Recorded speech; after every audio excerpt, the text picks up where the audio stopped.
It's now been over 7 years since I made the decision to start a bike company. It was definitely driven by a bit of frustration of seeing things firsthand in the bike industry for a couple of years. I wanted a bike with a big focus on durability that would be capable and balanced and would simply be made for riding.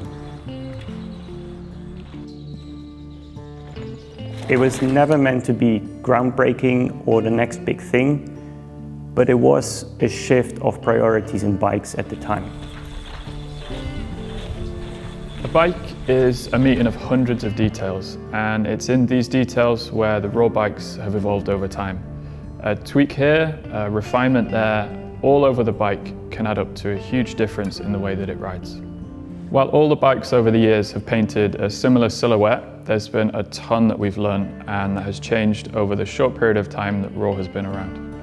Riders, trails, and even our own experience has evolved.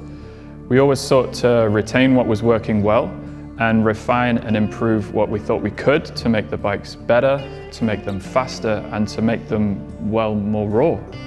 Put the V3 next to a V1 and even my dad could tell they're from the same lineage. And the V1 is still a good bike that has a lot of relevance in today's world. But if you never stop thinking about bikes and have that almost obsession-like quest to tinker, then even a 7 short years can yield quite a bit of change. Starting with the Madonna just made sense at the time of inception of RAAW. It showcased the brand's philosophies and ideas in a chassis that fitted well into the emerging world of aggressive 29ers. Adding the jib was a natural next step in instilling the RAAW DNA in something with a bit more of a spring in its step, as well as complementing the Madonna and helping build the brand further. The Yalla might not make sense to bean counters, but to us, it was kind of inevitable that a DH bike would come along at some point. The kid in Ruben and I just couldn't wait any longer. I'm lucky enough to have all 3 in the garage, and each is so much fun to ride in their own right, all the while feeling like a RAAW. And that's what hasn't changed over the years. A bike that feels like you can ride it as hard as you want, and it's just got your back no matter what.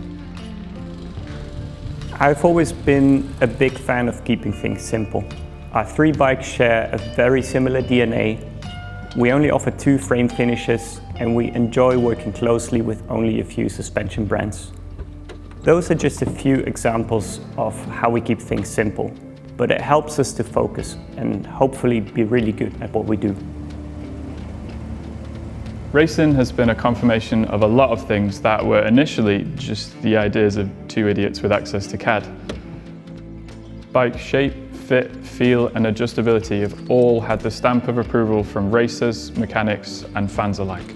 It was also a reinforcement in a lot of the philosophies that we have when we develop a bike. Things like balance in the way that a bike rides, predictability when you want to turn the wick up, composure when things get really wild, and also reliability when you need to work on the bike. In racing, time is precious, both on and off the track. It taught us the importance in having a bike that is familiar from the first ride and almost blends away underneath the racer, just allowing them to focus on the ground in front of them.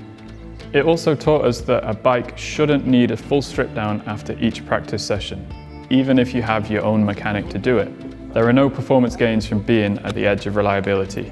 In fact, it takes away from that precious time and only adds stress and the risk of things going wrong. Success in racing comes from about 1,000 things aligning all at once. If the bike can already align a few of those, then that can help the racer achieve success. The first Madonna was made for me and my mates, and not much has changed. We obviously try to observe and listen to what our customers like or dislike, what they value. But the bottom line is that we make bikes for riding. Simple as that.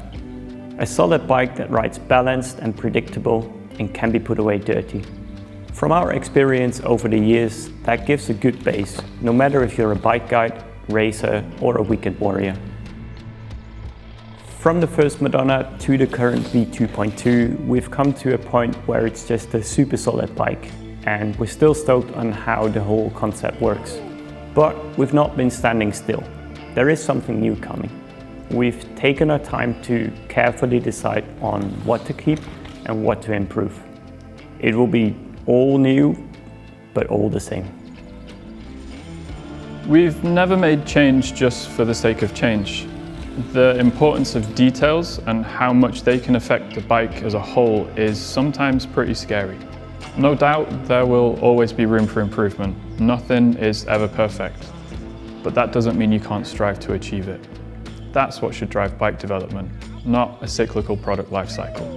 And it's what we've tried to stay true to here at RAAW. The Madonna V3 has been an opportunity to work on absolutely everything. Suspension, geometry, hardware, tubing, and even design. But always staying focused on retaining the good stuff and refining the rest, rather than scrapping everything and starting with a blank sheet of paper.